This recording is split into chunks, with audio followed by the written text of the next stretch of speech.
Bonjour et bienvenue à cette capsule vidéo sur le passé récent en français. Je m'appelle Catherine et je suis enseignante de français langue seconde. Si vous voulez apprendre le français, vous êtes au bon endroit. Aujourd'hui, on parle du passé récent. Pour commencer, le passé récent, qu'est-ce que c'est?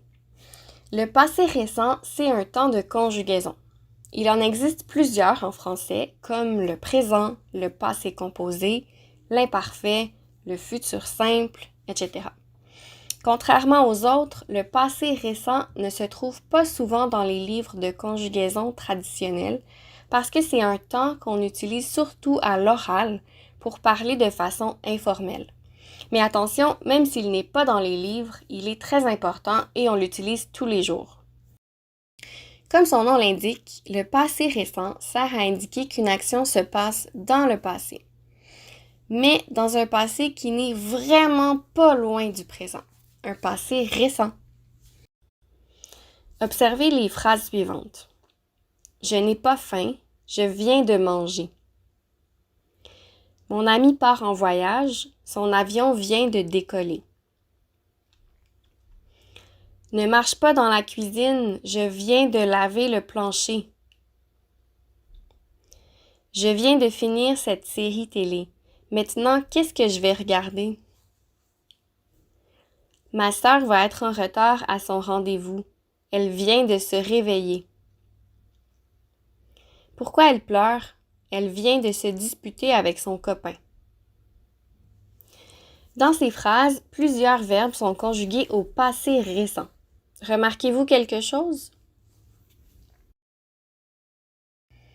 Eh bien, pour conjuguer au passé récent, on a besoin de 3 éléments. Premièrement, ça prend le verbe venir conjugué au présent de l'indicatif. Un petit rappel ici, je viens, tu viens, il vient, nous venons, vous venez, elles viennent. Deuxièmement, ça prend la préposition de.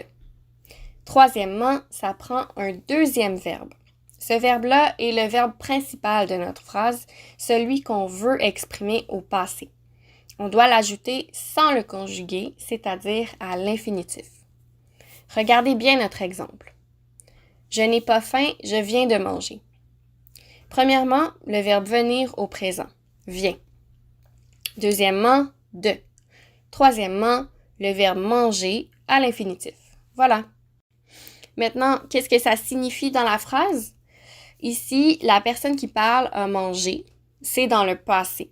Mais c'est un passé récent parce que ça ne fait pas très longtemps qu'elle a mangé. Ça fait peut-être seulement quelques minutes. C'est pour ça qu'elle n'a pas faim. Bref, c'est ça le passé récent. En d'autres mots maintenant, si je veux transformer une phrase au passé récent, par exemple, je lis le journal. Je commence par trouver le sujet. Ici, je. Je conjugue le verbe venir au présent. Je viens. J'ajoute de. Et finalement, j'ajoute le deuxième verbe à l'infinitif, lire. Je viens de lire le journal. Voilà. J'ouvre une petite parenthèse ici. En français oral familier, on ajoute parfois un petit mot après le verbe venir pour indiquer que l'action dont on parle est vraiment très très récente et qu'elle s'est produite dans les instants précédents. C'est le mot juste. Je viens de lire le journal, c'est du passé récent. Mais je viens juste de lire le journal, ça c'est du passé très très très récent. Voilà.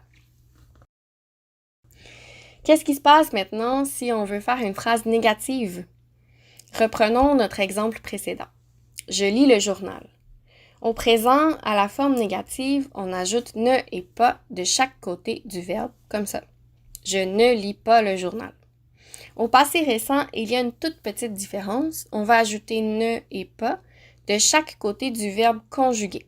Donc, de chaque côté du verbe venir, comme ça. Je viens de lire le journal. Je ne viens pas de lire le journal. C'est aussi simple que ça. Mais honnêtement, je ne viens pas de lire le journal, c'est un peu étrange comme phrase. C'est donc vraiment rare qu'on utilise la forme négative avec le passé récent. Ça peut arriver parfois quand on pose une question pour vérifier quelque chose, mais comme je viens de le dire, c'est très rare, alors je n'entrerai pas là-dedans ici. Pour le passé récent, retenez 3 choses: le verbe venir conjugué au présent, la préposition de et le deuxième verbe à l'infinitif. C'est tout. Voilà pour ma capsule sur le passé récent. En terminant, je vous invite à regarder les liens dans la description plus bas. Vous allez y trouver un petit rappel de ce qu'on vient de voir dans cette vidéo et un exercice pour vous pratiquer à utiliser le passé récent. Merci beaucoup pour votre écoute. N'hésitez pas à me laisser vos commentaires ou vos questions. Si vous avez aimé et si vous voulez voir plus de contenu, cliquez ici pour vous abonner à ma chaîne. D'autres vidéos sont à venir et vos suggestions sont toujours bienvenues. À la prochaine!